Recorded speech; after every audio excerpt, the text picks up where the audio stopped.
वो कहता है जी घड़ा पानी से भरा हुआ है, अंदर रखा है तालाब के, अगर घड़ा गड़ जाए तो बाहर वाले पानी में अंदर वाले पानी में भेद कर सकोगे क्या? वो तो एक हो गया। तो भैया ये शरीर रूपी घड़ा गड़ जाएगा, आप अपने असली फॉर्म में बदल जाओगे। कोई आश्चर्य नहीं है, कोई अचंभा नहीं है। मनुष्य अपने असली फॉर्म में बदल जाएगा। महर्षि अरविंद की भविष्यवाणी है, आगामी मानव जाति दिव्य शरीर धारण करेगी, ये फिजिकल बॉडी डिवाइन रूप में बदल जाएगी। ये साइंस वाले बड़े आश्चर्य करेंगे, क्या कर रहा है? तो ये तो मनुष्य जाति में होने वाला न्यू विकास है, आश्चर्य नहीं।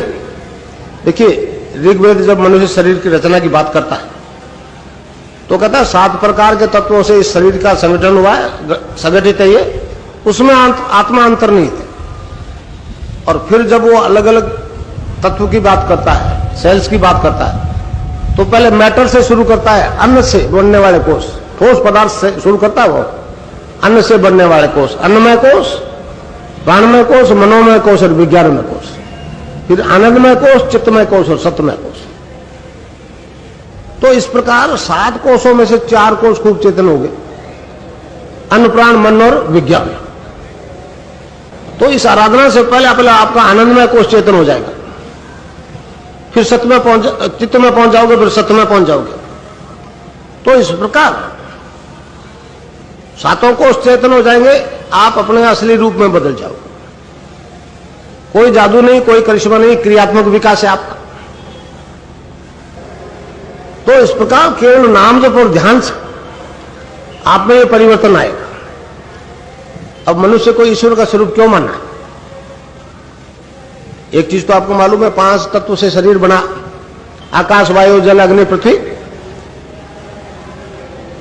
और जब सारा ब्रह्मांड आप में है, ब्रह्मांड में है, जो ब्रह्मांड में वो पिंड में, वो पिंड में वो ब्रह्मांड में, तो जब सारा ब्रह्मांड आप में है तो फिर आकाश तत्व तो ऊंचे ऊंचे स्थान को कहेंगे। इसको योगियों ने सहस्रार की संज्ञा दी। योग की भाषा में आकाश की सूक्ष्म तन्मात्रा शब्द, हमारे संतों ने, ऋषियों ने उसको पकड़ा, उसका नाम रख दिया ओम। अब देखिए वो ओम अर्थात ईश्वर, आकाश की सूक्ष्म तन्मात्रा, वो अब रूप बदलते हुए नीचे आ रहा है।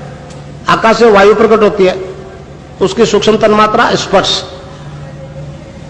वायु से अग्नि प्रकट हुई, उसकी सूक्ष्म तन्मात्रा स्वरूप, अग्नि से जल प्रकट हुआ, उसकी सूक्ष्म तन्मात्रा स्वाद, और जल से पृथ्वी प्रकट हुई, उसकी सूक्ष्म तन्मात्रा गंध। इस प्रकार पृथ्वी में 5 तत्व है और पृथ्वी से अंश पैदा हुए। इस तरह से वो परम तत्व ओम अर्थात ईश्वर रूप बदलते बदलते इस रूप में आके बैठ गए, इसलिए ईश्वर का स्वरूप माना है। अब इस प्रक्रिया को उल्ट दो, एक एक तत्व को जीतते हुए, ऊपर उठते हुए, ऊर्ध्वगमन करते हुए यहां अपने असली स्वरूप में क्यों नहीं बदल जाओ? साइंटिफिक बात है। एक प्रोसेस से इस रूप में आए, दूसरे प्रोसेस से जिसका नाम जप रहे हो उसी के रूप में परिवर्तित हो जाओगे।